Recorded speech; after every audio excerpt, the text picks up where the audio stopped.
Hello, this is Dread, and in today's video topic, due to me making a video talking about all the cycle starters that my friends were playing, it turns out I get to do a bunch of Hall of Fames for it, as we get to talk about what they cycle started and stuff like that. And this time, this is actually going to be an update to a build that I played about half a year ago. It was the Mana Strike Spark Charge Source Spellblade, and thankfully, Pokerkid decided to cycle start this instead of the other build he was going to cycle start. Go ahead, Pokerkid. Introduce yourself. Hey, I'm Pokerkid. This is my iteration of the Spark Charge Spellblade Daggerous Claw build.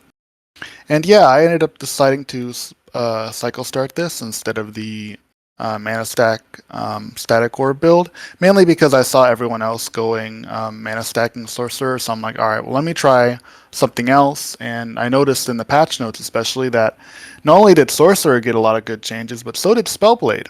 And one note in particular on Spellblade, the plus 1% base crit per 15 intelligence, basically gave me the motivation to try this build out again because of how much of a huge benefit it gives us. No longer do we have to use that stupid prismatic gaze. We have been saved.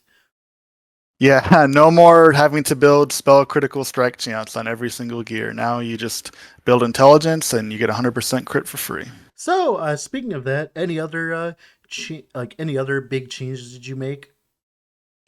Yeah, so one of the big changes I made is that I actually ended up using a new unique called Decayed Skull.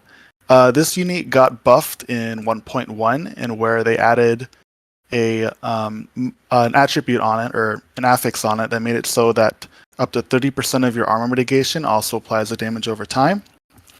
This specific affix is really rare, and usually you only see it on Sentinels. So being able to get it on a non-Sentinel class is really, really strong, especially during this patch when dots are more deadly than they've ever been. We combine that unique with Static Shell, which just gives us like 12,000 armor in total against shocked enemies, which will be pretty much every enemy. And that sort of combination makes this build super tanky compared to beforehand, where it was a little bit on the squishier side. But here you can kind of like face tank a lot of stuff for free. Yeah, speaking of that, in the original build, I used double the ward rings, the invokers. Uh, so how are you doing your ward now since you're not running double invoker static touches? Well, I'm mainly using a lot of ward per second. A lot of my armor has ward per second on it. There's ward decay threshold as well scattered around here to help maintain that. Along with that, we mainly just gain a lot of ward from using Firebrand, actually, where if we maintain the 6 stacks, we get extra ward per hit with Mana Strike.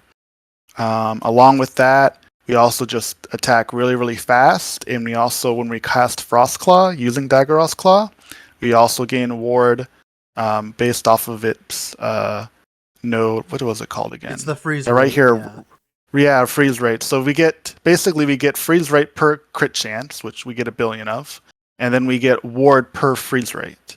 And that combination also just gives us like a massive amount of ward as well. So it's just a big mishmash of combinations that let us maintain, I want to say, around like 7 to 8k ward during bosses and monos, maybe 6k sometimes. But yeah, it's pretty comfy and pretty well rounded. So the prior version that I played, I was utilizing closed circuit inside of Lightning Blast to give myself a lot of crit and percent damage. Now, of course, that got nerfed and you can only stack it once, which makes it very bad, and it no longer makes that version viable.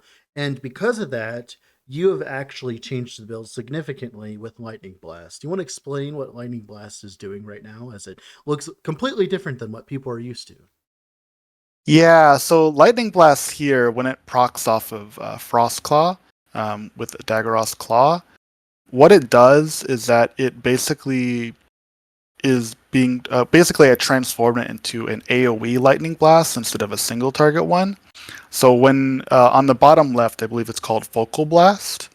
This basically transforms lightning blast with the AoE and makes it so that instead of just hitting one target, hits all enemies in front of you.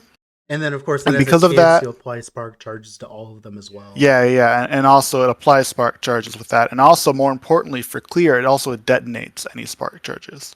So a lot of times, you'll see in the footage too, like I just hit a group of enemies once, and then a lightning blast go off, and they'll explode immediately. So it really helps just speed up our clear a little bit. And of course, we take lightning aegis on chance as well because it is an extremely broken buff that we constantly proc Oh, all I the time. agree. Yeah. So I see you're using the crab ring. Why is that? Ooh, well, also known as a budget red ring. This ring is really good for a lot of reasons. All of the attributes we get on it are just amazing. The increased armor is quite nice, and the swiftness buff that we get, even though we lose the dodge roll, is really, really strong. Again, it just helps us go through monos really quickly, and you'll see through the footage too. We don't really need dodge roll like ever because we just move fast enough that we can walk out of the And you AoEs have if like a needed. range mana strike playstyle, so you don't have to like actually interact with the enemies as much. Yeah, exactly. So I just it's a fake melee build pretty much, and Yeah. yeah, just build just got a huge facelift this patch, and it's just been way more fun to play compared to previous It's iterations. such an amazing difference watching this build play versus the Spellblade I played the other day, which was the stupid Bane of Winter build, which was very bad, by the way. It's nice to see a good Spellblade build being played. Oh my goodness. Whew. I, Yeah, it's a Spellblade. I'm just surprised that they talked so much about Sorcerer getting huge facelift, which it did, but like they made so many improvements to Spellblade to make it just so much more fluid and fun to play, and yeah. I'm really happy about The it. only Especially the fact that they just made even give you a higher chance to cast Frostclaw on melee hit just casually on the tree. I'm like, all right.